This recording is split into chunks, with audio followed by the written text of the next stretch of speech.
The new podcast After Jackson, Cleveland's Next Mayor from Ideastream Public Media. Check out After Jackson, Cleveland's Next Mayor, wherever you get your podcasts, and visit ideastream.org/afterjackson for more.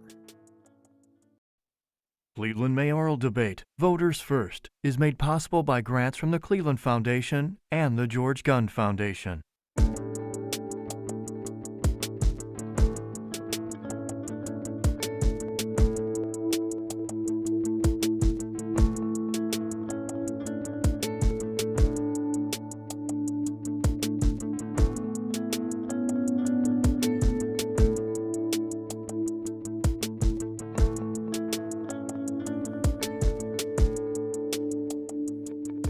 Good evening from the Westfield Studio Theater in the Idea Center at Playhouse Square, right here in downtown Cleveland. Welcome to the Cleveland Mayoral Debate, Voters First. I'm Nick Costell, a senior reporter at Ideastream Public Media and the host of After Jackson, our podcast chronicling the 2021 mayor's race. Cleveland Mayor Frank Jackson is retiring, and for the first time in 16 years, the city will elect a new leader. Early voting began today and will continue through the primary election on September 14th. 2 of the 7 candidates will emerge from that primary to face off in the November general election. This is the second of 2 debates coordinated by Ideastream Public Media and the City Club of Cleveland, a nonpartisan nonprofit organization and one of the oldest free speech forums in the United States. The rules for tonight have been agreed to by all campaigns. Additional partners are the Press Club of Cleveland and the Northeast Ohio Solutions Journalism Collaborative, a partnership of nearly 24 media organizations, including Ideastream. We welcome those watching on WVIZ, listening on WCPN, and streaming the event live. At the beginning of the summer, we polled the community to ask what issues are most important to you. Last week, Northeast Ohioans asked the candidates their questions about public safety, racial equity, health equity, housing, and transparency in government. If you missed that debate, you can watch it at cityclub.org. Tonight, the candidates will debate on jobs and economic development, transportation and the environment, and public education. Just like last week, our questions tonight come from you, though I may have follow-up questions. The questions have not been shared with the candidates in advance. Candidates will have 60 seconds to answer each question, and when rebuttals are needed at my discretion, that person will receive 30 seconds. Not every candidate will answer every question. We will not have opening statements tonight, as the candidates offered those last week. Instead, we'll use that time for more questions and more interaction between the candidates. At the end of the debate, each candidate will have 60 seconds for a closing statement. I'd like to now introduce the 7 people here who are running for mayor of Cleveland. One of them is going to be Cleveland's next mayor. Former mayor and U.S. Congressman Dennis Kucinich, Councilman Bashir Jones of Ward 7, State Senator Sandra Williams, former Councilman Zach Reed from Ward 2, nonprofit executive Justin Bibb, attorney Ross DeBello, and Kevin Kelly, the council president and councilman from Ward 13. We're now going to begin with questions from you, submitted over the past several months. Following each question, I'll ask several of the candidates to answer before moving on to the next. We begin tonight on the topic of education. The schools, as we all know, have faced unique challenges during the coronavirus pandemic. The Cleveland Metropolitan School District moved from in-person instruction to fully remote learning, and many students were lost in the transition. Our first question comes from John Shee of Shaker Heights. How do you plan on helping the increasing number of CMSD students who had fallen behind during the pandemic? And I'll put this question first to Senator Sandra Williams. How will you help the increasing number of CMSD students who have fallen behind during the pandemic, Senator? Thank you so much for the question, and thank you all for having us here again today. It is my honor.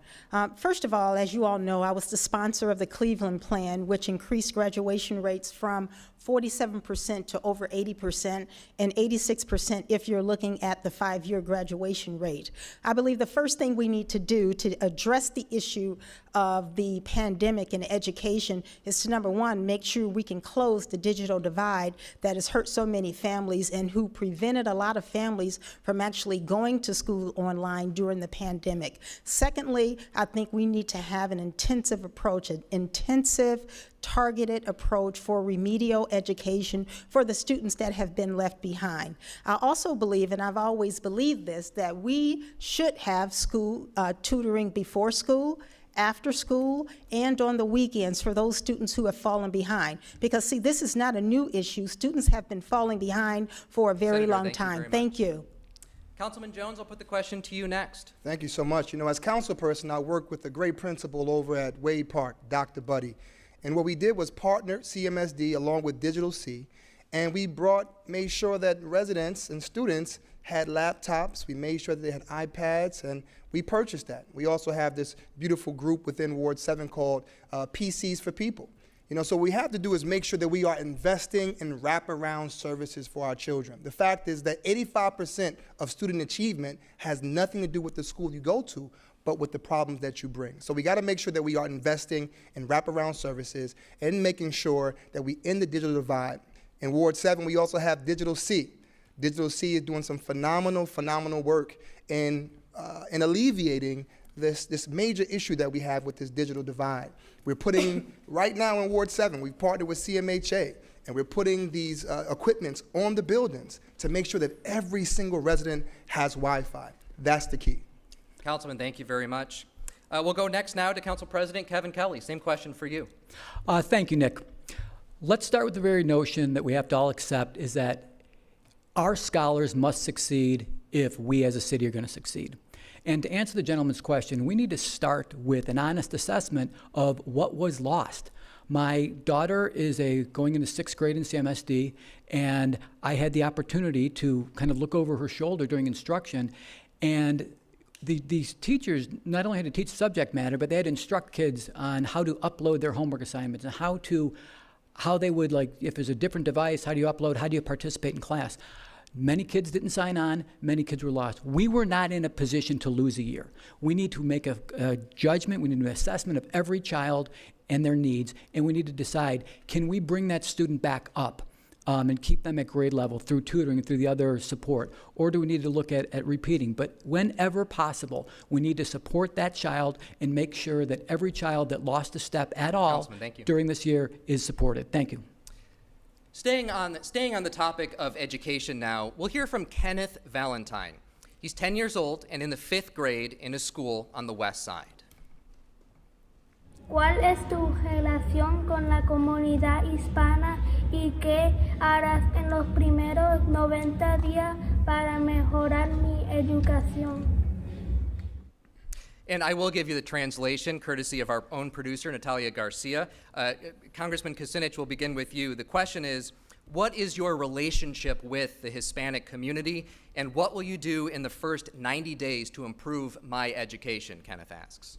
Well, let me begin by saying that yo creo que los hispanos americanos son ciudadanos muy importantes a futuro de la ciudad de Cleveland.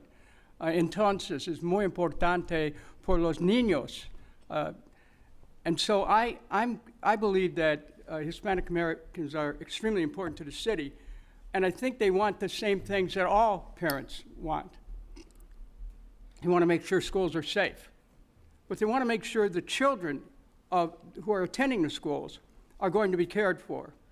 I intend to initiate a lead paint or lead testing program to make sure that every child that could be exposed to lead paint or lead pipes is tested, because that is one of the major impediments to children learning. I'm going to see the administrative costs cut in the Cleveland Board of Education, because they're twice what many major school districts are, and put the money back into the classrooms. And I'm going to do something else, and that is to give the parents a chance to have a voice. We're going to start talking about, once and for all, an elected school system again. Give the parents a voice once again.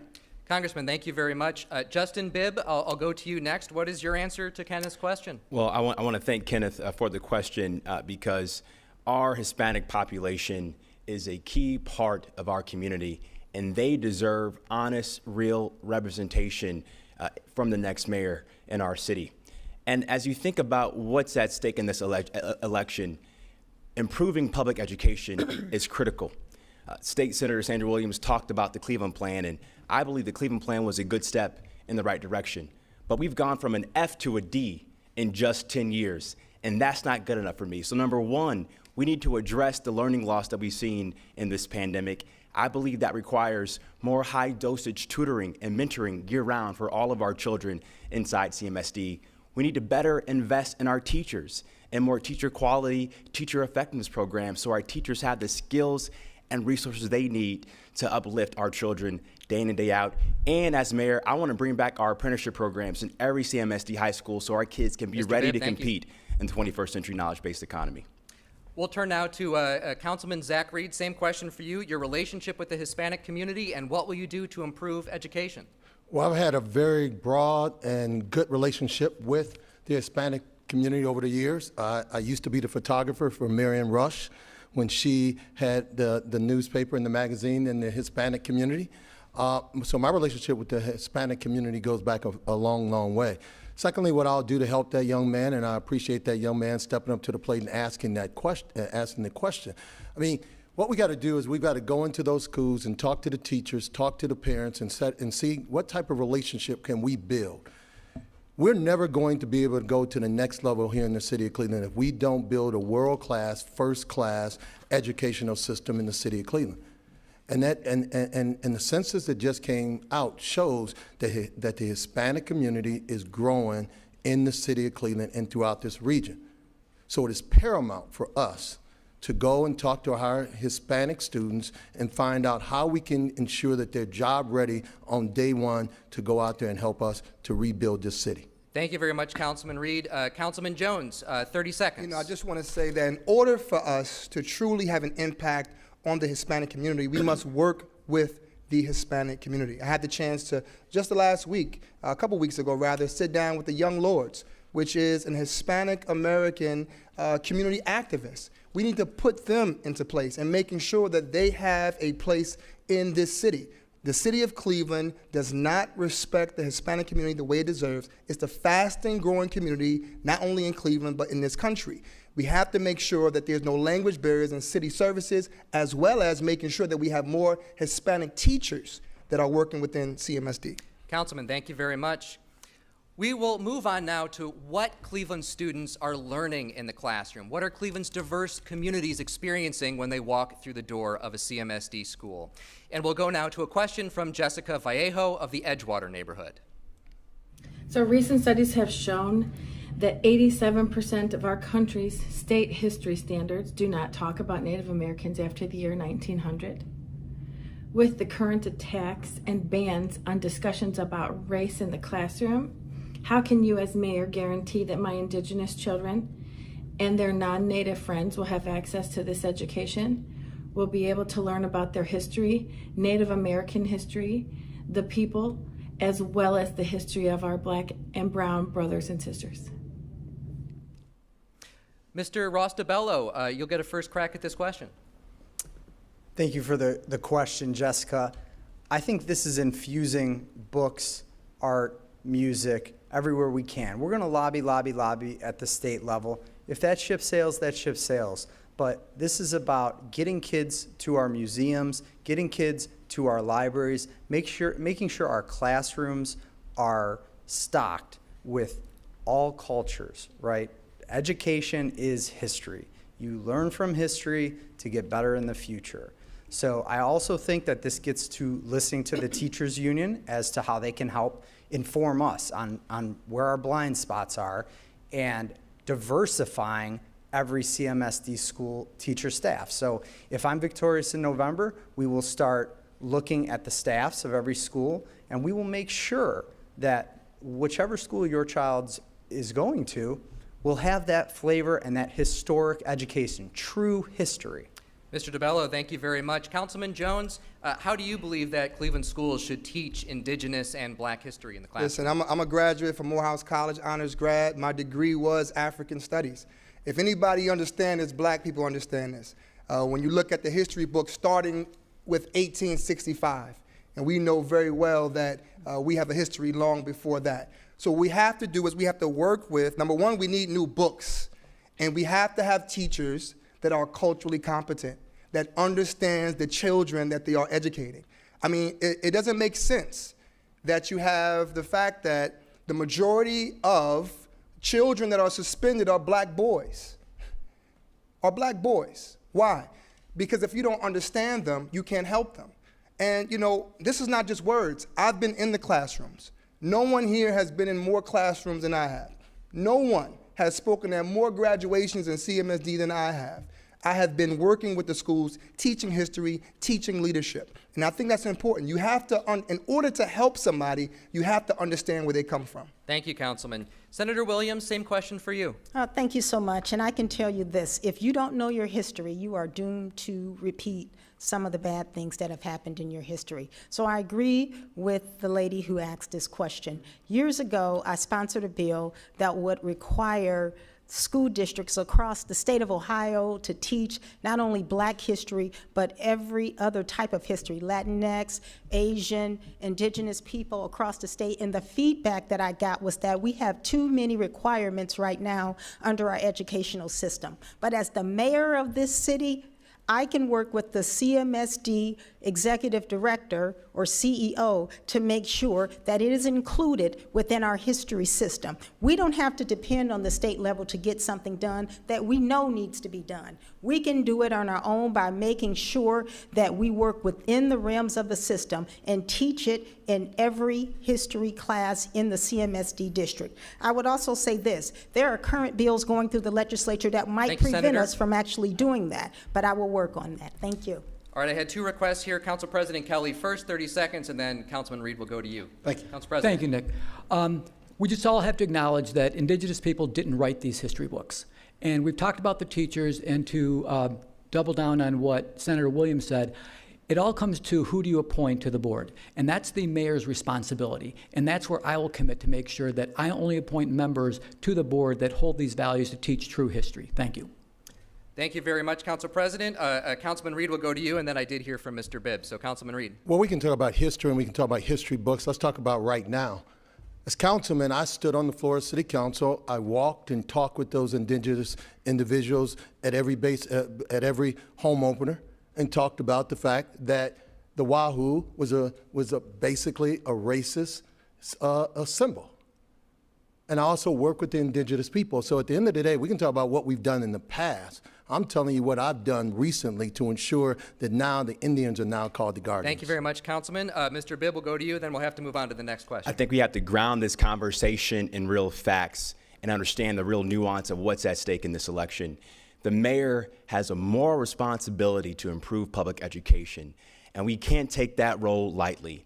And now more than ever, we need to have an aggressive strategy to hire more teachers of color that look like our students, that share their lived experience, but also we got to stop teaching to the test and really ground in our curriculum in what students want to learn day in and day out. That's the kind of policy change we need right now inside CMSD. Thank you very much, Mr. Bibb.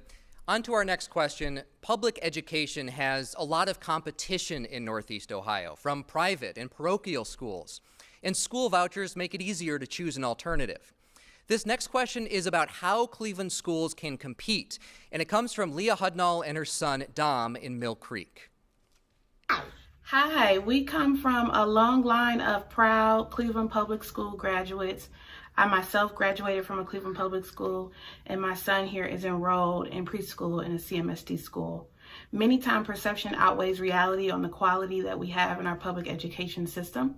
What will you and your administration do to attract new young families who will enroll their children in CMSD? Council President Kelly, first to you. Thank you. This is a very important question, and let me begin by saying I have had my children in Catholic schools, I've had my kids in charter schools, and I've had my kids in CMSD schools.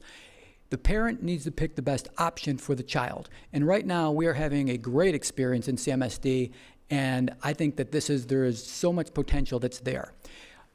we have to look at what are we doing to attract more families. Well, we left a charter school to go to a CMSD school because there was an outreach coordinator that reached out to us, that showed us how great this education could be, the support that my daughter would get in a CMSD school. We need to make sure that we have outreach coordinators, that we have family coordinators that are reaching directly out to families to bring them in and show them all the great opportunities that CMSD provides, because there are endless possibilities that CMSD offers to kids. There are charter schools closing all the time. There are charter schools that are trading, they're being sold. We need to go after those families. Thank you. I know there's a couple people who want to get in on this. First, we're going to go, though, to Mr. Bibb. You've got a minute. Yeah, I want to say good to see you, Leah. And by the way, Dom is a rock star. And you deserve to have a public education system that works for you and your family. And every child and family inside CMSD deserves that basic fundamental right. And it is critical that we get this moment right to make sure we can grow our population and grow our tax base over time. So there's a couple things we can do. Number one, as I said before, we got to better invest in our teachers and give them the resources they need to be effective in the classroom. Secondly, we got to get real about more investments in out-of-school time supports to help support our children, like investments in the Boys and Girls Club, investments in organizations like the Horizon Education Academy. Those types of programs go a long way to meet the whole needs of our child, and without that comprehensive approach, we can't have a thriving public education system that works for all of our families. Thank you very much, Mr. Bibb. Congressman Kucinich, same question for you. What will your administration do to attract young families to enroll their children in CMSD? The first thing we're going to do is to assure the people that the schools are safe, because that's the first question that parents have. The next thing is let people know that the standards of the Cleveland Metropolitan School District are for high-quality education. We want education to be well-funded, but I pointed out earlier, administrative costs are rising fast, and the money instead should go into after-school programs, should go to teacher salaries, should go to meet the needs of the children. And in addition to that, I want to see a universal pre-kindergarten program more fully developed in the Cleveland school systems so that children will have a chance to get a very quick start with reading skills, math, and just basic learning skills. And we're going to do something about lead poisoning. I want to make that very clear to everyone who's listening. We must test the children, and if they have a problem, we have to work on their health as well. Thank you very much, Congressman. Councilman Jones, thank you for your patience. You've got 30 seconds on this question. Thank you so much. In order to make a change, you have to first understand it.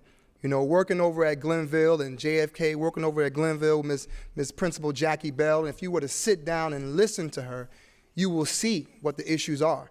I'm not just talking about what I'm going to do. I'm going to tell you what I've done.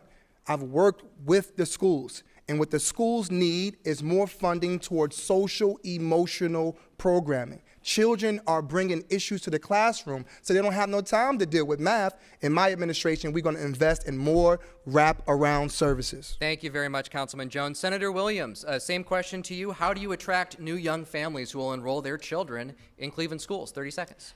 Thank you very much. Well, listen, parents come to me all the time talking about the problems that we have in this Cleveland public school system and our grade card rating. The first thing I will let them know is the grade card system that we have in place on the state level is not a direct and accurate reflection of what's happening within the Cleveland Municipal School District. I would sit down with the parents and the teachers, making sure we meet with those parents who are interested in bringing their students to the City of Cleveland School District and tell them all the great things that we are doing. We have people coming from outside of the City of Cleveland putting their children in our school, like the Cleveland School of Arts, like the Senator, John Hay High School. Thank you. Appreciate your time. Councilman Reed, I would like to hear from you on this.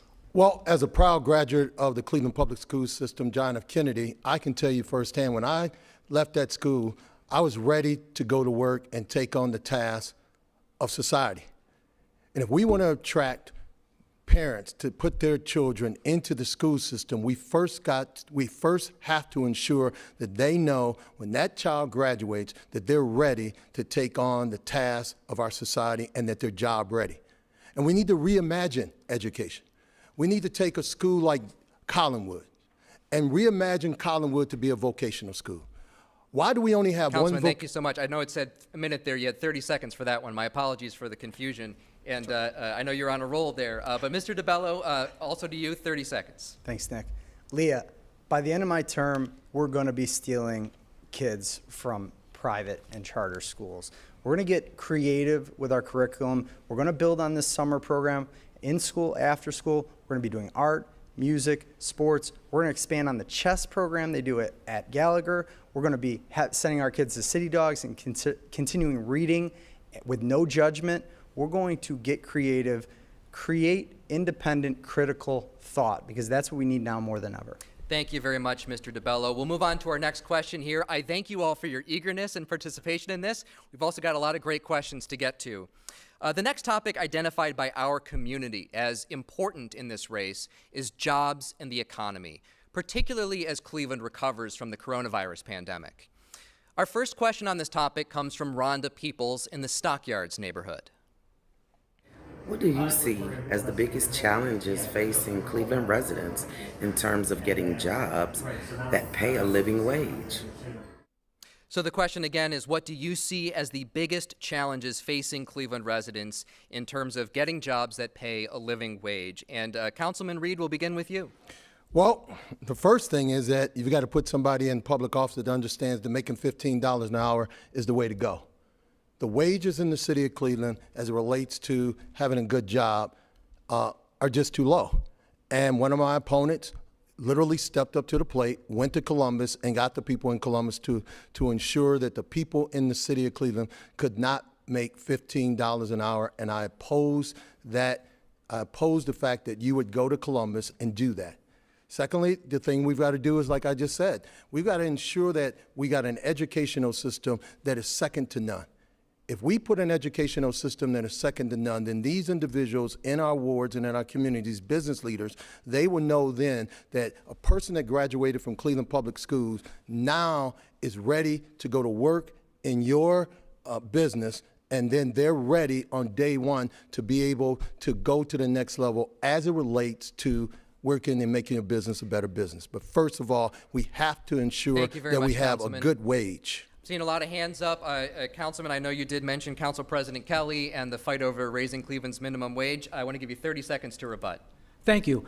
I've always supported raising the minimum wage. I have ever since. Everything that I've said has been consistent, but the Cleveland-only plan is the one I opposed. And for all of my Mr. Reed's talk, I will remind him that he voted against it too on council. And I want to thank you for supporting my understanding that Cleveland-only would be detrimental for our economy. Thank you.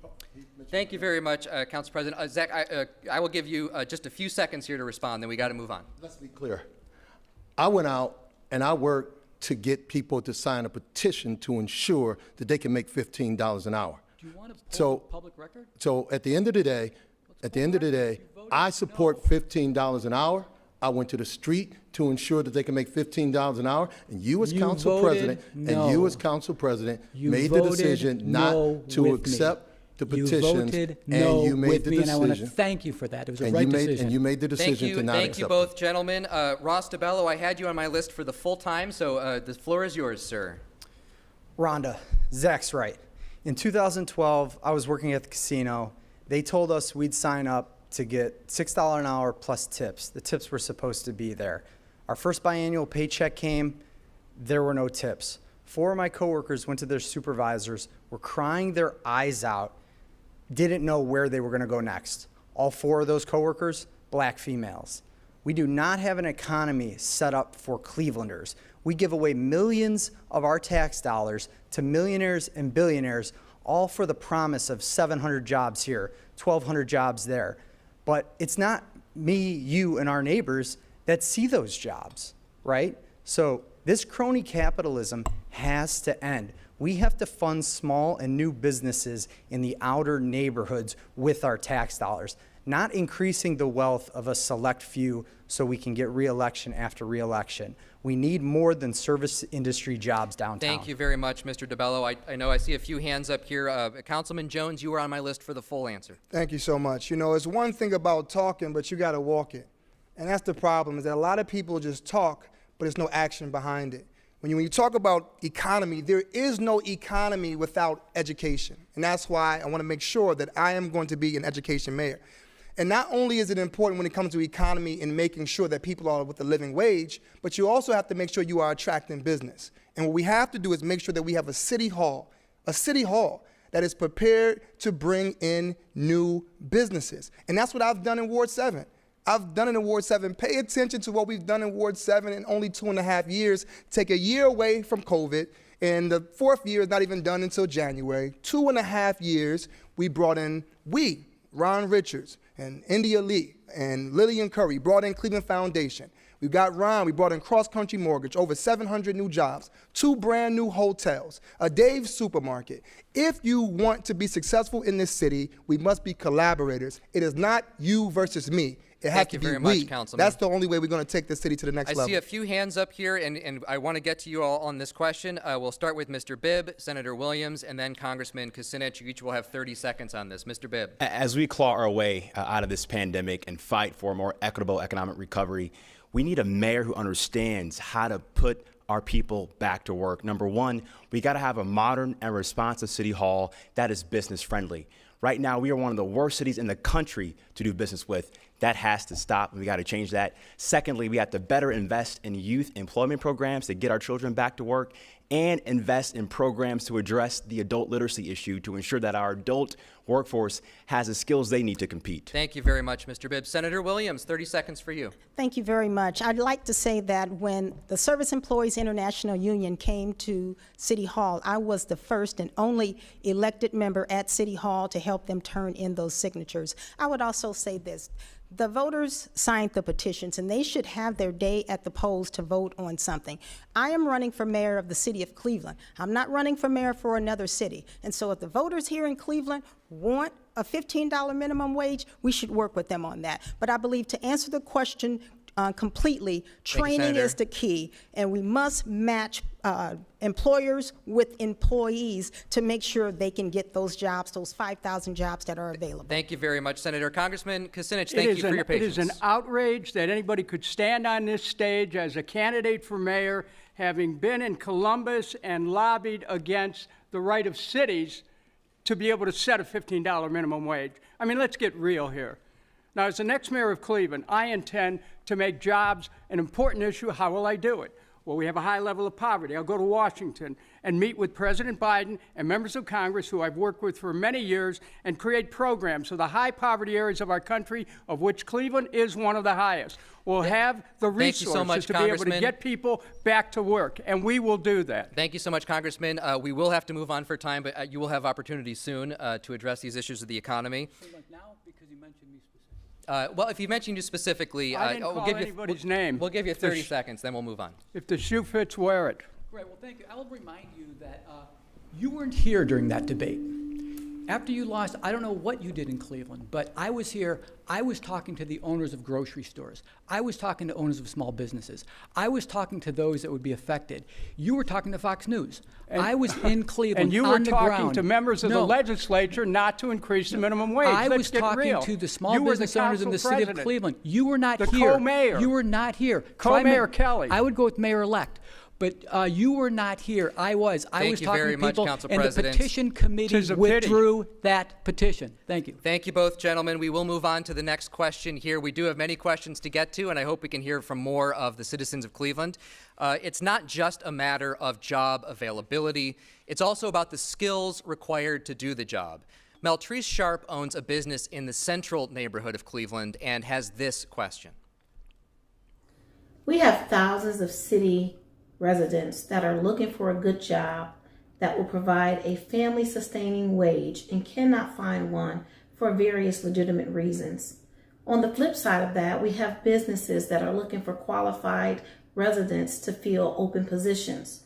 What will you do to provide people with the training that they need in order to fill these positions so that these businesses can grow and scale?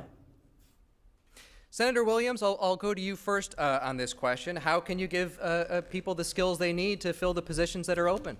Thank you so much for the question. Listen, there are programs available through the state of Ohio that we can utilize to help employers train workers or potential workers for those jobs, number one. But number two, as the mayor of the city of Cleveland, I believe it's very important that we take money out of the city budget and work with those employers who need to match employees and employers. That'll be a part of my responsibility as mayor. And also, you know, I've talked to businesses around the city of Cleveland about this, and they said they can't find workers. Well, I can find a lot of employees or potential employees. So I will have a program where we will sit down. I will bring the employees and the employers to the table, and we will match those individuals up. But to really get to the root of the problem is that we're graduating people who are not job ready. And so the program that I have been talking about will make sure people are trained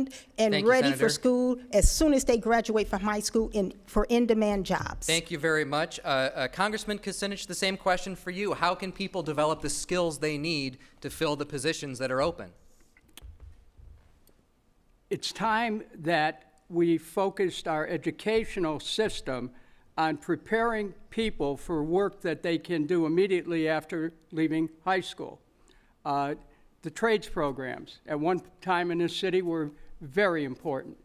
And today the mismatch between skills and jobs available is pretty severe.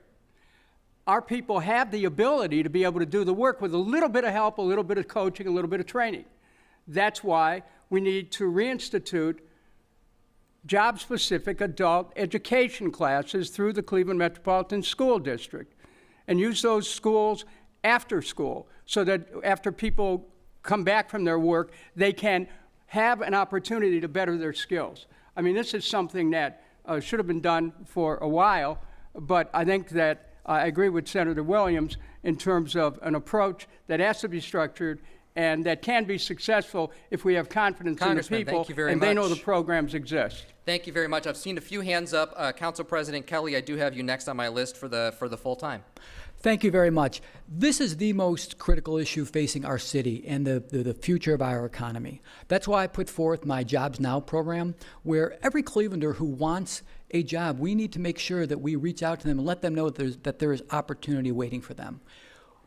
This is a clear your desk moment. We have thousands of open available jobs in healthcare and manufacturing, in the skilled trades, in information services, yet the industry can't find the people to fill them. Yet we have unemployed and underemployed people within the same square mile of these institutions.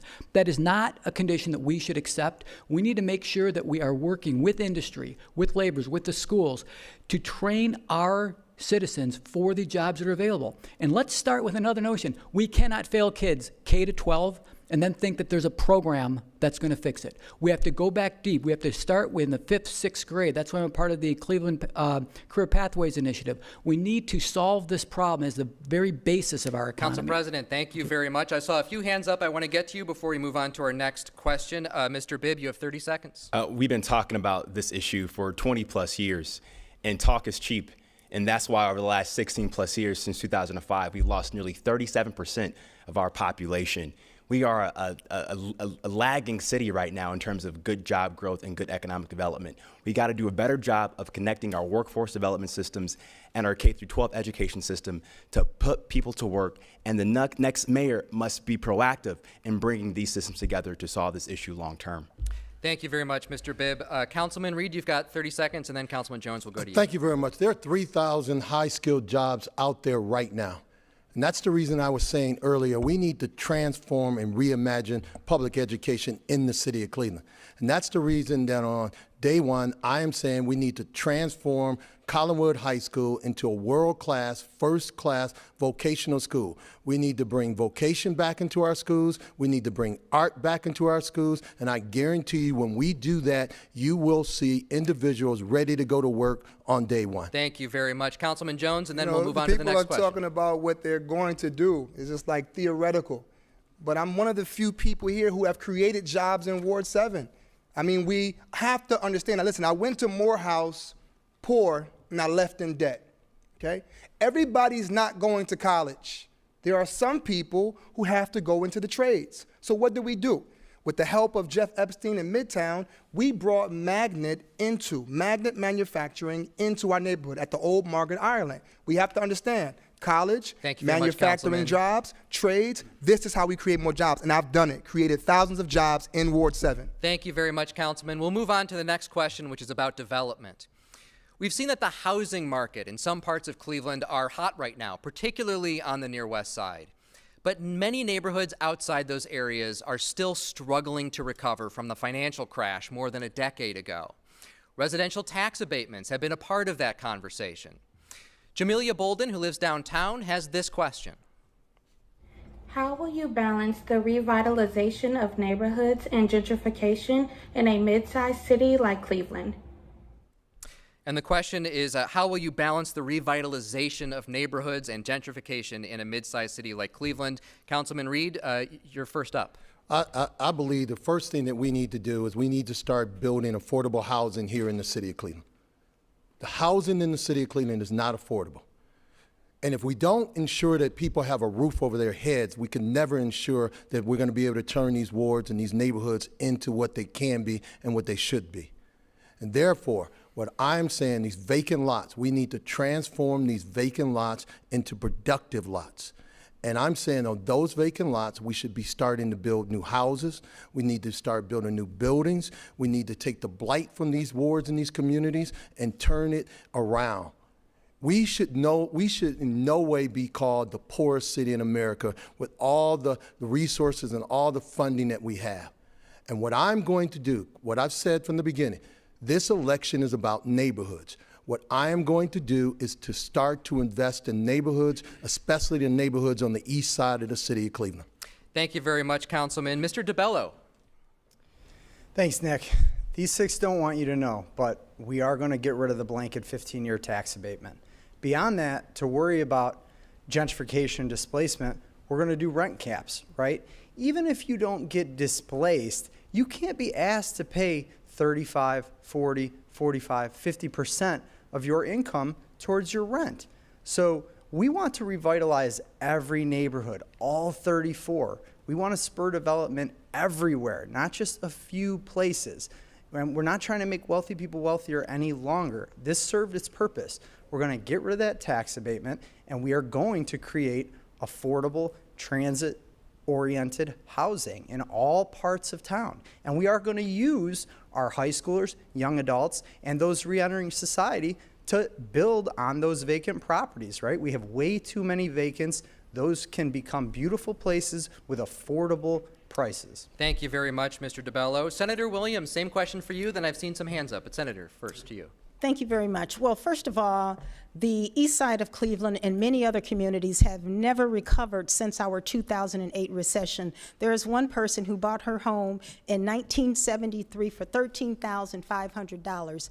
A few years ago, it was rated at $80,000. Her house is now worth $19,000. So we need to do something about that. Number two, I think tax abatement should be used sparingly, using them only in neighborhoods who actually need abatement. When growth is happening in the community and everybody wants to go, there is no need for us to do tax abatements. I also want to touch on this $500 million that I bought home in the state's last operating budget that would allow us to do what Councilman Reed said and get rid of the blight. $350 million are available right now in this city and this county to take down these to clean up these abandoned, contaminated buildings. Number two, to build affordable housing. Senator I want Williams, to cap thank you. property taxes for long-term residents at no more than 10% per year. Thank you so much. And Councilman Jones, you have 30 seconds. There's a song out there, say I walk it like I talk it. I don't know if you all know that song right there, but the fact is that in Ward 7, the first thing I did was created a Huff Community Land Trust. Not I, but we, with the Cleveland Foundation and others. And community members own this Huff Community Land Trust. Number two, what we're going to do is, as mayor, I'm going to work with the CDCs, and we are going to fund and support seniors' homes. Some of them are living in homes where roofs are falling apart, porches are falling apart. We want to fix those up. And lastly, we want to make sure that we increase affordable housing. I'm going to do that, working with the Secretary of Housing and Urban Development. Congressman Kucinich, you've got 30 seconds. This is a very important question that was asked. We have to keep our seniors, help them stay in their homes that they've lived in their whole lives. So what's happening in the areas where there's been gentrification and development, seniors, the homeowners, are finding their taxes go up and their position in the neighborhood is threatened. I want to see them get some of that tax dollar back. And I intend to do that as mayor. Also, we're going to cut utility rates so that people are able to stay in their homes, because right now the water department's sitting on a $400 million surplus. I want to see water rates cut 10%. Thank you, Congressman. Sewer 300, sewer rates cut 10%. Thank you very much. We'll turn next to Council President Kelly, then Mr. Bibb. Council President. Thank you. We just need to start with the notion that every neighborhood counts, every neighborhood can succeed, and too many of our neighborhoods have suffered from too many decades of disinvestment. And if you look at what we can do, I would encourage everyone to take a ride out to 105th Street and look at the Glen Village project that I worked with Councilman Kevin Conwell to get done out of the Mayor's Transformation Initiative. Look at West 25th Street. We can. The public sector is going to need to step up and provide some capital for underserved neighborhoods, but we can do it if we have that attitude. Thank you. Council President, thank you very much. Mr. Bibb. This question is so important because it speaks to this notion that the way we do economic and community development in the city is completely broken. We've got to stop this one-size-fits-all approach and invest in a hyper-local approach to better invest in people and neighborhoods all across the city. As mayor, I want to rethink our abatement policy to spur more inclusive economic growth, and we got to do a better job of investing in jobs hubs like the Opportunity Corridor, not an asphalt plant, to put people to work in neighborhoods like the Southeast Side. Thank you very much, Mr. Bibb. On to our next question. The latest figures from the U.S. Census Bureau show that Cleveland lost 6% of its population over the last decade, and that's despite new growth and development in some neighborhoods, as we've been talking about. Courtney Green of Glenville asks this. How do you plan to cultivate a system of support to retain our city's young professionals, specifically those who have been born and raised in Cleveland and or come from historical marginalized communities? And Mr. Bibb, we'll go back to you for the first answer. Yeah, we have to do a better job in this city of investing in culture, investing in young professionals, and make sure they have a seat and a voice at the table. You know, when I worked in county government, I led an initiative called the Next Generation Policy Fellowship Program that helped over 50+ young professionals work in city government, to give them a voice and a seat at the table, to know that they have a decision-making process and have authority in making sure we can invest in Cuyahoga County and in Cleveland. I want to do the same thing as mayor. I want to have a fellowship program for young people to work in city government. And we got to invest in the culture of all of our residents. We're a majority black city, and a lot of our cultural assets don't reflect that. We must do a better job of telling that narrative and sharing that story all across this country. That's how we make sure that young people have a seat and a voice in city government. Thank you very much. Congressman Kucinich, the same question for you. How will you help attract and retain young professionals in Cleveland? Well, the point that's being made here is that we have to remind our young people that there's a place for them in this community. And you do that through, number one, providing job opportunities, and we need to work in both government and the private sector to do that for young professionals. Number two, providing basic services in our neighborhoods, safety and keeping the streets clean and keeping the environment of the community as clean as possible, because that will attract young people to stay in. We have to make sure our entertainment districts are kept up and that we attract more people in. See, Cleveland is really on the cutting edge of a whole new period of growth, because we're all over the country, people are finding that their water supplies are beginning to run out. We have an abundance of fresh water here, sitting on the largest supply in the Great Lakes. That is our future. That's going to help us keep young people here. Thank you very much, and it will help Congressman. us attract more young people to Cleveland. It's a happening place. I've seen some hands up. We're going to go first to Mr. DeBello. You've got the full time for this one, and then we'll go to others. We'll get to you next, if that's all right. So, Mr. DeBello, you've got the full time, and then we'll get to some other rebuttals. Thanks, Nick. Sorry, Bashir.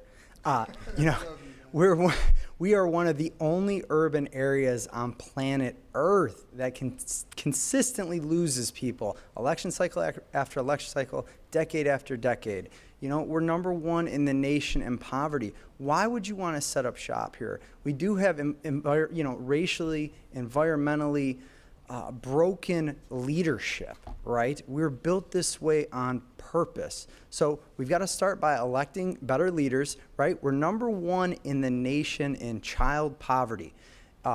Community Solutions came out with a study. It said for every dollar invested in eradicating child poverty, it returns $7 to the economy.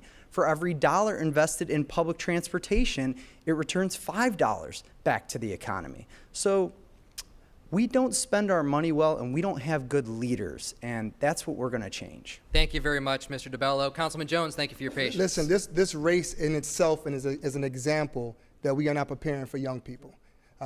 This race is an example. I mean, there's no succession planning in our city. There's no pathway for young people to even sit at the table. And that's the message that I want to give to every young person out there. Don't wait for your place at the table.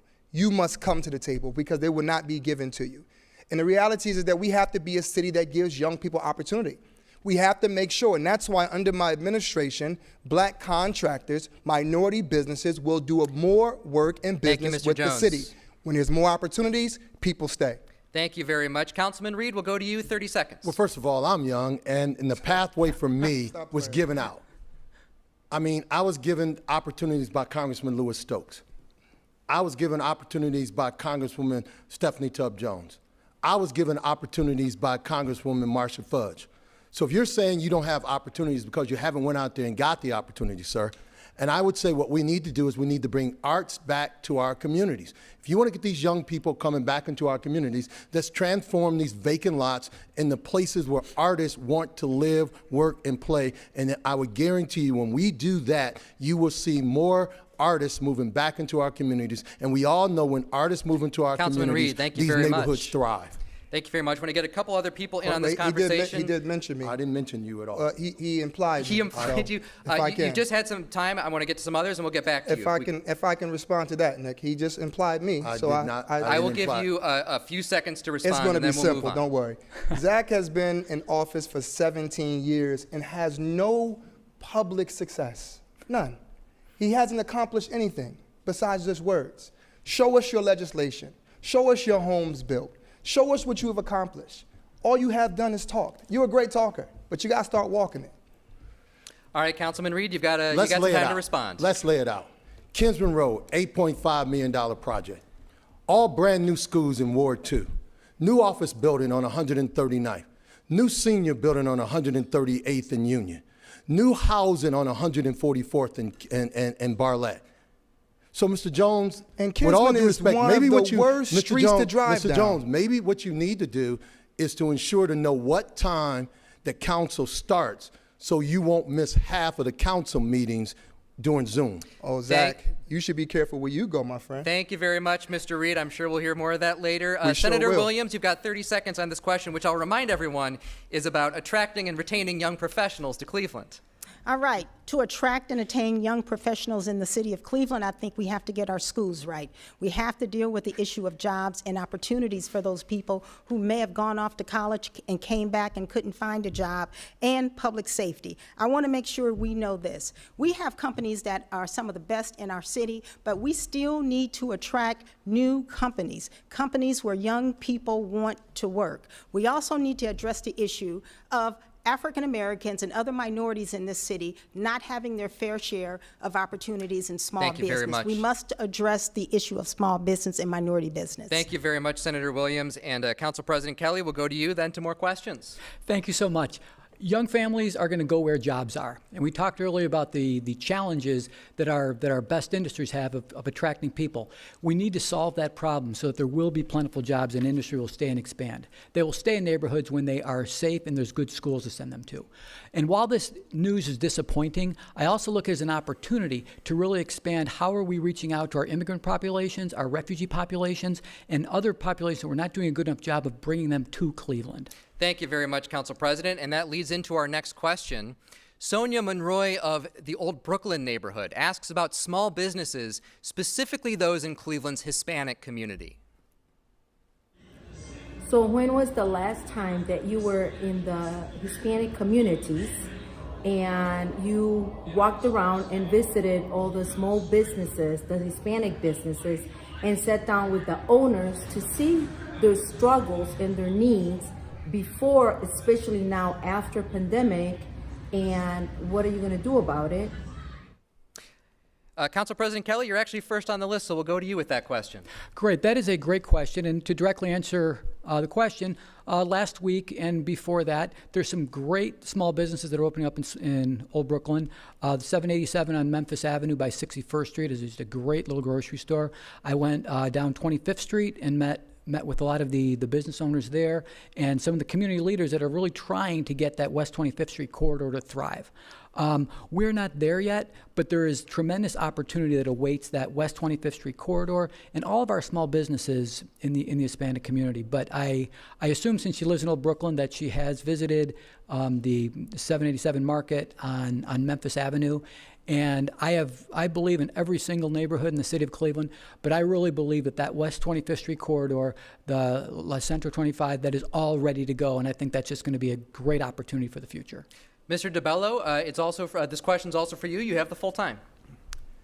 Thank you, Sonia. One of our first debates, right, was at 4407 Lorraine, Hispanic Roundtable, and we sat with the Chamber of Commerce, and one of the leaders of the group stood up and said, hey, they told us they were doing us some big favor by giving our group of small businesses $50,000, and then the next day they went and gave $1.8 million to one project downtown. And my thought is, you should have been able to say that 10, 15 years ago, whenever it happened, the $50,000 grant to a group of businesses. We need unfettered public comment at city council meetings. B, we need that public ledger, right? $50,000 is peanuts to a group of Hispanic small businesses when we know the amounts of money thrown around otherwise. So we need you to be able to communicate better to us, and we need to see where our tax dollars are going and what we're spurring. Thank you very much, Mr. DeBello. Councilman Reed, same question for you about supporting Hispanic small businesses. You've got the full time. Thank you very much, Nick. Well, as the Minority Affairs Coordinator for the Secretary of State, Mr. Frank LaRose, my job was to travel throughout the state of Ohio, talking to minority businesses, organizations, and individuals on ways that we can grow businesses, start a business, grow a business, and maintain a business. So one of the stops that I asked the Secretary to come to was right there on West 25th, and we met with Janice Contreras. And we talked about the fact that she wants to build a Hispanic incubator right there on West 25th. And they need the funding. So you would think that a city should embrace the Hispanic community. And the fact that we've got $511 million, we should be giving a portion of that funding, like Cincinnati is doing, to the Hispanic community to grow jobs and to grow businesses. When I'm mayor of the city of Cleveland, I'm going to take what I learned with the Secretary of State, and I'm going to create jobs in the Hispanic community, in the African American community, and throughout the city of Cleveland. Thank you very much. A few hands up on this. Councilman Jones, I saw yours first. As a city, if we want to increase population, we must make sure that we are supporting a diverse community. The fact is, I was over there at the West Side Market and talking to the to the business owners there, and just to see how we have absolutely failed them. The Hispanic community, we failed them. So what we have to do, over 60% of business in America is small businesses. So what we need to do, what we're going to do, is take some of the funding of the $511 million and make sure that small businesses get the grants that they need to be successful. Thank you, Councilman. Senator Williams, you're next, 30 seconds, and I saw some others too after that. Thank you. So to directly answer your question, yes, I have sat down with Hispanic and Latinx business owners all throughout the city of Cleveland and throughout the state of Ohio. And the concern is the lack of support and the lack of resources and the difficulty in doing business in the city of Cleveland. So for me, my answer to them, as well as large businesses, we're going to create a one-stop shop for all businesses in the city of Cleveland. We're going to remove the red tape that currently exists. It should not take you this long Thank you, to Senator. do business in the city of Cleveland. Thank you very much for your time. Congressman Kucinich. Through the 16 years that I was in the United States Congress, I had a liaison to the Hispanic community who literally spent every day checking with businesses. His name was Luis Gomez. He has since passed, God bless his soul. But Luis reached out, and I intend as mayor to have individuals their job will be to reach out to the Hispanic business community and to see what their needs are with respect to banking, Thank you, Congressman. and marketing and the things that can help make a business thrive. Thank you very much, Mr. Bibb. I was just with Ricardo Leone, who runs the Metro West CDC in the Clark Fulton neighborhood, and we talked about some of the pain points that we're seeing from many of our Hispanic businesses that really echo the major policy issues we see across our city. During this pandemic, it took months after months for small businesses to get the relief they deserve because we have an outdated city hall. And then secondly, we have to be a more business-friendly city, and it takes a mayor who can be hands-on in that approach to ensure we can create good quality jobs all across our community. You're tuned to the Cleveland Mayoral Debate, Voters First, the second debate hosted by Ideastream Public Media and the City Club of Cleveland. We're speaking with the 7 candidates who are competing in the September 14th mayoral primary. We'll turn now to 2 related issues, the environment and transportation. This question is from Aubrey Fox in the Jefferson neighborhood. What are your plans for our waste management system, specifically regarding our failed recycling program? If you didn't hear the question, it is, what are your plans for our waste management system, particularly regarding the failed recycling program? And Mr. Bibb, will go first to you. You know, it's a shame that it took nearly 2 years for this mayor and council leadership to be transparent on the fact that we want recycling in this community. And the fact that we've, gone to a curbside recycling program, that's okay.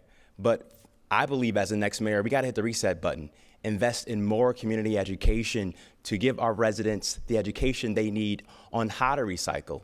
We also have to do a better job as a city of investing in what works. You look at the great program that Daniel Brown started, like with Rust Belt Riders, that is investing in composting. It's that type of investment in community-based programs we need to address this recycling issue long-term in our city. Thank you very much, Mr. Bibb. With time to spare, and for those who may not be familiar with the ins and outs, Cleveland has restarted its recycling program, but it is opt-in and it's less frequent than it used to be. Council President Kevin Kelly, where do we go from here? Thank you. We all need to be committed to doing better with how we treat our solid waste. And the recycling program that collapsed because of the international market, and we failed at educating the people in terms of when it was ending and what we were going to do to bring the program back. We are starting with a more limited recycling program, and it's going to start with those goods where there is a market for fibers, for aluminum, for some plastics. But the days of just throwing everything in a blue bucket are over. But we can get back to a more robust recycling program. But we need to make sure that we're creating the economy in the city of Cleveland. We should not be shipping our recycled goods out of the city of Cleveland. We can create that local economy, create a circular economy where we do our own recycling, where we put our solid waste back into productive use. But it's going to take a tremendous amount of community education, and it's really going to take everybody to understand the complexities and the challenges of recycling with this market. Thank you very much, Council President. Councilman Jones, we go to you. Then I saw some hands up. Councilman Jones. Thank you so much. We found out about the issue through a press release. So number one, communication is extremely important. We have to be able to communicate with our residents. Dumping is a major issue in our city. I mean, a major issue. So the plan is for us to make sure that we have a great recyclable program, but also as mayor, I'm going to bring city services to you. I'm not going to wait for you to come. Right? City Hall has to come to you. And that's why as mayor, I'm going to walk the streets, and we're going to fix the sidewalks. We're going to take care of the trees, and we're going to make sure that you understand that you can trust us. We have to rebuild the trust back in this city. And I understand. I get it. If we don't listen to you, then that is why you leave the city, and that is why you don't believe that we can take care of business. And as mayor, we are going to come right to your doorstep. So whether it's recyclable or recycling, or whether it's dealing with the dumping issue, we want to hear from you, and we want to make sure we implement the solutions that you come up with, we come up with together. Thank you very much, Councilman Jones. Congressman Kucinich, 30 seconds. You cannot blame the people of Cleveland for the failures of waste management. You have to blame City Hall. And you don't want to recycle failed leadership. Congressman, thank you very much. We will go next to Councilman Zach Reed. Let us be clear. We have in our system a checks and balance. The fact that Cleveland City Council did not know that recycling had stopped in the city of Cleveland is alarming, and it's a shame. Let's be clear. As the congressman said, you cannot blame this on the citizens of the city of Cleveland. You got to lay the blame where it actually is. It's at City Hall. And I've said, when I'm mayor, we are going to fix city services in this city. Thank you very much, Councilman Reed. Senator Williams, thank you for your patience. And Mr. DeBello, I saw you too. Thank you very much for the question. Listen, as mayor, you have to be transparent and you have to be honest with the people you have been elected to represent. And that's what you will get from me. If I were not going to be dumping your recyclables there, you would have known about it. That's the first thing we have to do, make sure we're honest with people. Secondly, I think we need to teach people where their recycling goes. There are so many rules about what you can recycle, what you can't recycle, who can go where. Thank you very much, Senator. We need to make sure people are educated in our city about how to recycle. Thank you very much, Mr. DeBello. 30 seconds for you. Thanks, Nick. Yeah, really we should just be blaming the Fox 8I team, right? Or else we wouldn't be having this discussion. There'd still be the 2 trucks, and what other city is having this discussion? Of course we need to do recycling. Just pay the $7 million. Justin's right. We need to start composting, and further beyond that, we have a place that's been wrecked in an environmental justice sense. We need more trash cans. We need to convert more parks. This goes well beyond recycling. So thank you. Great, thank you very much.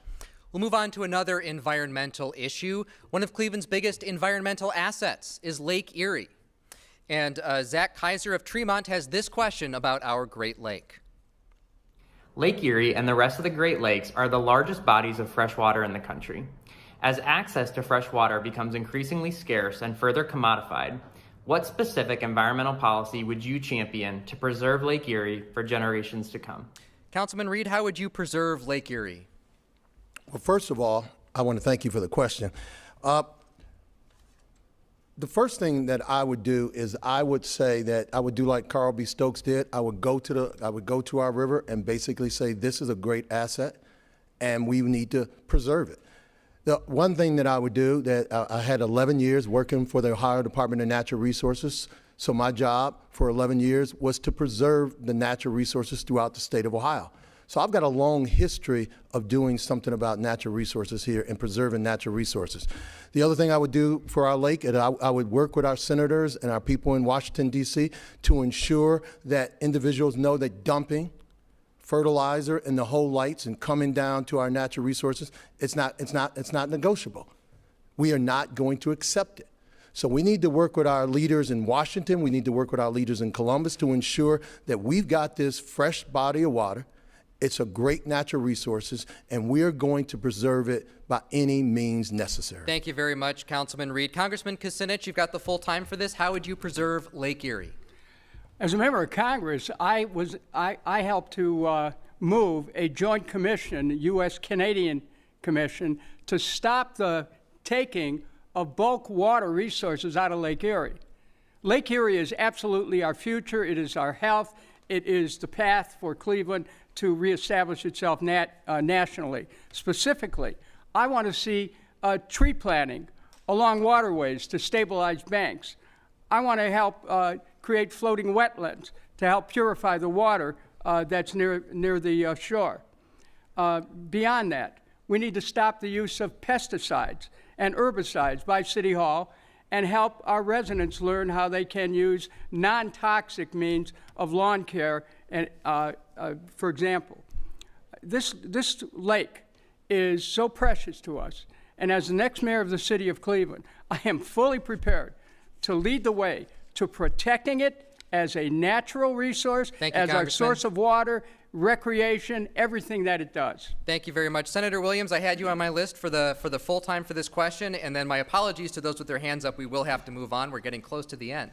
Senator Williams. Well, thank you very much for the question. The first thing I would do is make sure that our water purification system is working properly. It's a good system now, but we always need to make sure we're doing our checks and balances. We don't want to act or be like the city in Michigan. That's the first thing. Secondly, I will continue to work with the Ohio EPA as well as the coalitions that are currently in place in the state of Ohio with our surrounding cities, making sure we're all on the same page when it comes to protecting our bodies of water. As you all know, years ago, in the area of Toledo, Ohio, they had the algae blooms that caused all types of problems. We have to be proactive when we come to protecting our waterways, and I will do that working with surrounding communities and surrounding states and the federal and state level. Thank you. Thank you very much, Senator. We are going to move on to the next question, but I'll make sure you guys have opportunities to jump in soon. We can't talk about protecting the environment by cutting greenhouse gases without talking about transportation. Lauren Welch of the Edgewater neighborhood asks this. How would you improve the city's transportation infrastructure to make public transportation available to everyone, and how would you fund it?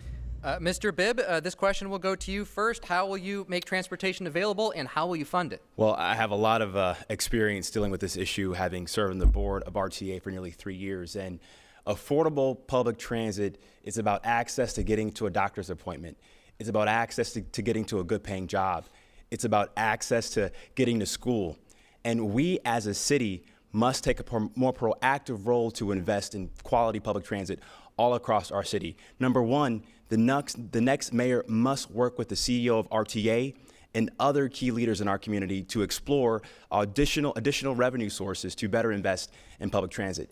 Secondly, as mayor, I want to create a Department of Mobility and Transportation inside city government so we can better invest in transit-oriented development, but also better invest in multimodal mobility solutions so that our residents can get the access to good transit they deserve and need. And as mayor, I'm going to make sure I appoint members of the board to RTA that reflect the real lived experience that our riders see day in and day out. Thank you very much, Mr. Bibb. Ross DeBello, same for you. You've got the full time. Thank you, Lauren.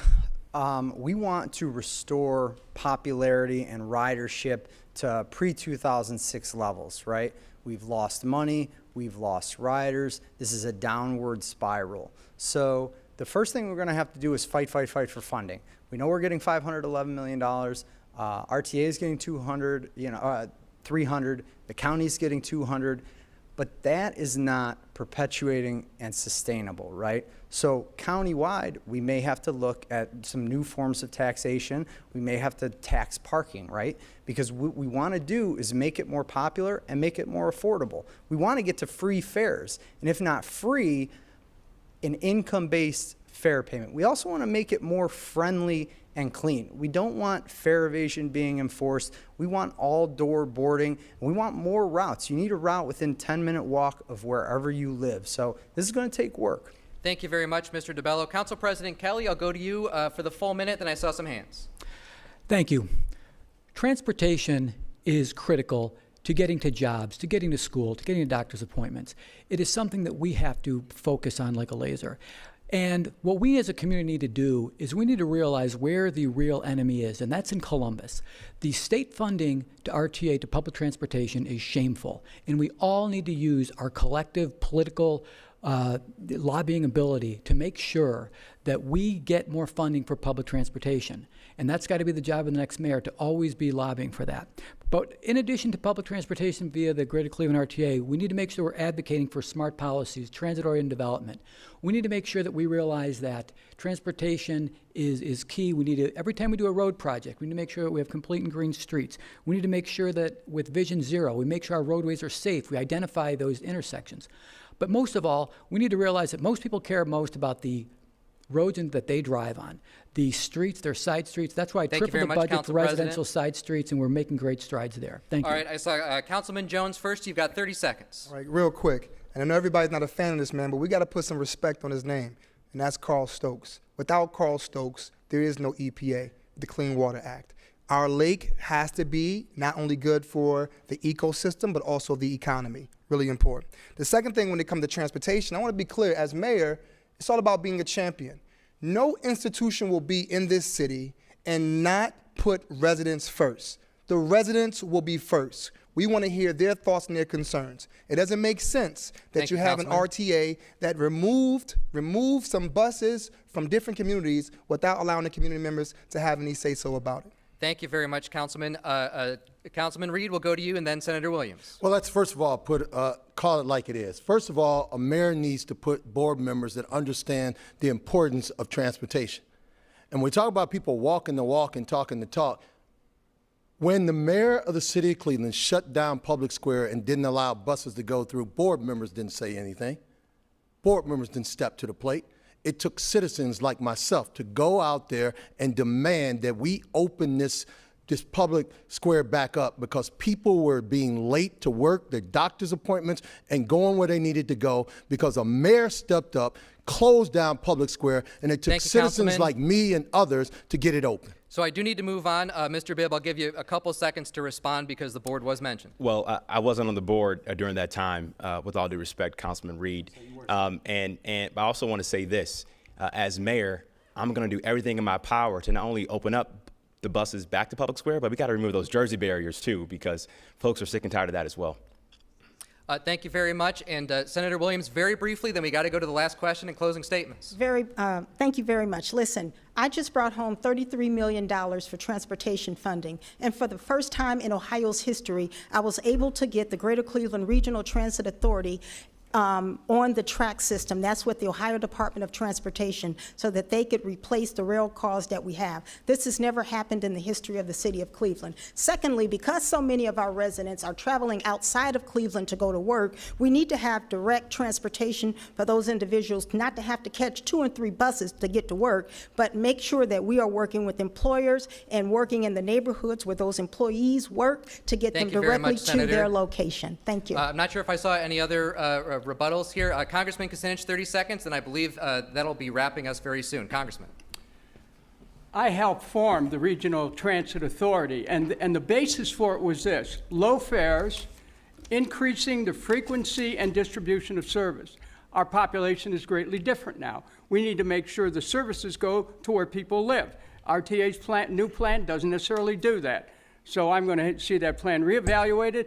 You know, after the plan was put into effect, there were people on the east side who said they couldn't get to work because the bus, they had to walk 3 blocks to catch a bus. We're going to change it and make sure that the transit dependent are able to get access to being able to a bus nearby. Thank you very much, Congressman. It's time now, believe it or not, for closing remarks. I wish we could go a few more hours. The order was determined at random earlier. Candidates, you will have 60 seconds to deliver your closing remarks. We begin with Ross DeBello. Thank you, Nick. Let me be clear, Cleveland. We need significant change. Let me be clear. We're not going to get it with any one of these 6. Let me be clear. I want this damn job. Let me be clear about what separates me from these 6. I want full-blown public comment and participatory budgeting of every penny. I want to end the 15-year blanket tax abatement. I want to stop giving our tax dollars to millionaires and billionaires. I want to start a public bank. Let me be clear about how some of my opponents see and use crime. A few of them want to add hundreds of officers. One of them wants to take the officers working at desks and put them onto the street. This either means that they simply don't get the root causes of crime, or that they perfectly get it. They just don't care about our mental well-being and the level of discourse. These 6 are more of the same. My plan's at rossdebello.com. I'm asking for your vote because I want this job. Thank you very much, Mr. DeBello. Congressman Kucinich, your closing statement. Some of my opponents in this race are referring to me as Dennis the Menace. Let me assure them that's correct. Yes, I am a menace. I'm a menace to violent criminals who are running in the streets. I'm a menace to banks who redline. I'm a menace to utilities which price gouge people. I'm a menace to crooked politicians who steal from the taxpayers and to those who look the other way. People of Cleveland know me and they trust me. They know I put my career on the line to save Muni Light. And today we still have public power, but we'll see the residential rates reduced when I get in. People know I stand up for them. I speak out for them, that they can rely on me when the chips are down. When everyone else fails them, the people of Cleveland know I'll be there for them. Go to Kucinich.com to join our campaign to restore government to the people for the city of Cleveland. Thank you. Thank you very much, Congressman. Council President Kevin Kelly. Thank you, Nick. I want to thank you, and I want to thank all the candidates and everybody that helped put this together. This has been a very, very lively two debates that we went through. And hopefully the viewers really understand by watching this that these are serious times for the city of Cleveland. These are critical moments. This is no time for a quantum leap backwards. This is no time for, say, anything politics to determine this. And it's no time for on-the-job training. These are serious times. Not times for platitudes, not times for on-the-job training. I want to thank the people of Ward 13 who have elected me to this position, and I want to thank my colleagues who elected me as president of Cleveland City Council. This has prepared me well to be your mayor. We need a competent, experienced mayor who's ready to lead on day one, and that's what I will bring to this job. Thank you very much. I look forward to your support. Thank you, Council President. Senator Sandra Williams. I'd like to thank each and every one of the sponsors who have put this event on tonight. It really gives you an opportunity to learn more about who will be your next mayor. And I truly believe the next mayor of Cleveland will be me. I am officially asking for your vote, not because I am the only woman in this race, but because I am the most qualified person. We are at a critical juncture right now. We have so many issues to address in the city of Cleveland that have gone unfaced for a very long time. I believe the history, my job history, has prepared me for this big task. I've served this country in the United States Army Reserve. I have served 10.5 years in the field of law enforcement. I have served in the state legislature fighting for you, bringing home dollars to help transform this city. We have too much at stake to leave this city in the hands of somebody or anybody who is not prepared. I believe I am that leader, and I'm officially, again, asking you for your support. Thank you so much. Thank you very much. Next, we'll hear the closing statement from Justin Bibb. What you heard tonight is that the great promise of what our city can become is so real, but the failed politics of the past won't get us there. Now in this election, we have an opportunity to elect bold, new, visionary leadership that partners with you to move our city forward. And that path starts by putting people and our neighborhoods first. Now, I know that government alone can't create change, but people like you that live these issues and see these issues day in and day out, you are the ones that can help the next mayor create change. You deserve for your voice to be heard, for safer neighborhoods, for more accountable policing, for better educational opportunities for our young people so they can achieve their God-given potential. I'm Justin Bibb. I ask for your vote to ensure we can make this moment into a movement. Thank you so much. Thank you very much, Mr. Bibb. Next, we will hear a closing statement from Councilman Bashir Jones. You know, my mother, her name was Imani, and she passed away from breast cancer 11 years ago. And I can remember sleeping in shelters in Cleveland, and she would tell me, Bashir, true success is not about what you gain, but it is about what you give. I can remember sitting with Tim Roberts from the BRIC program and Reverend Cavanis and others and Reverend Moss and sitting down with these great men like Khalid Samad and Imam Abbas who would say to me, and Mike Nelson, who said, you know what, you can go off to Morehouse, but make sure that you come back to this city and work. Listen, we need a generational change. That's crystal clear. But also let me be clear that even within our own generation, there is a difference. I'm not just someone who's just walking, but as somebody that talked it. I worked with great thought leaders and leaders in this community who assisted me. I had the success of being a public official, but I have even more success of being a public servant. Please go to BashirForCleveland.com, follow us, follow your journey. I'm asking for your vote and your prayers. God bless. Thank you very much, Councilman. And closing us out tonight is Councilman Zach Reed. Thank you very much. My name is Zach Reed, and I'm running for mayor of the city of Cleveland. All elections are about the future. And when you look up and you look over the horizon, and as we go down this pathway to elect the next mayor of the city of Cleveland, think about it. One candidate has been endorsed by someone who's been in office for 16 years and has failed at every regard when it comes to making our city safer, providing city services, and reducing poverty.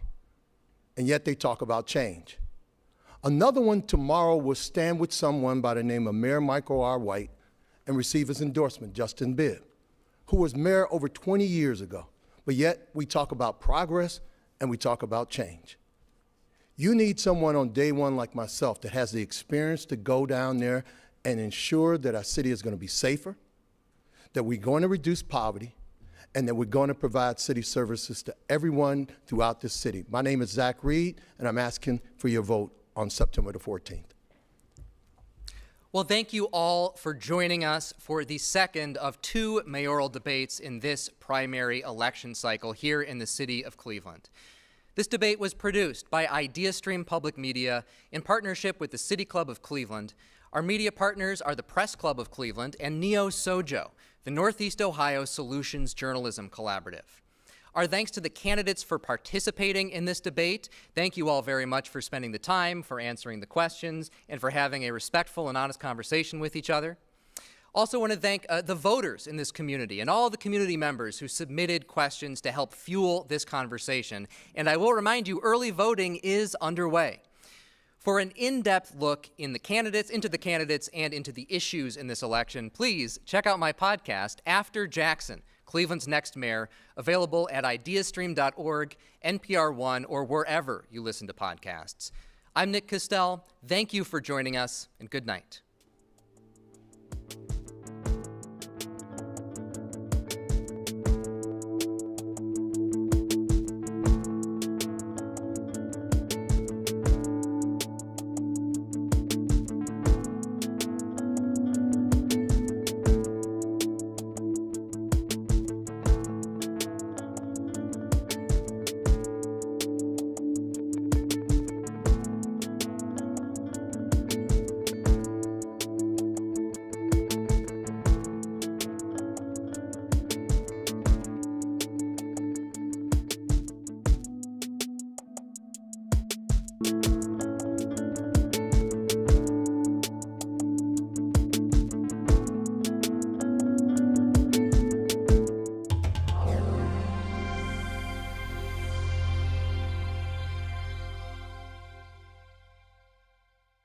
Cleveland Mayoral Debate, Voters First, is made possible by grants from the Cleveland Foundation and the George Gund Foundation.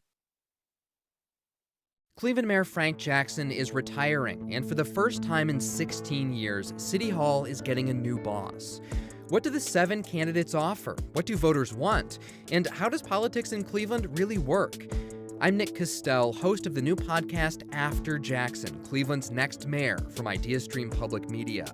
Check out After Jackson, Cleveland's Next Mayor, wherever you get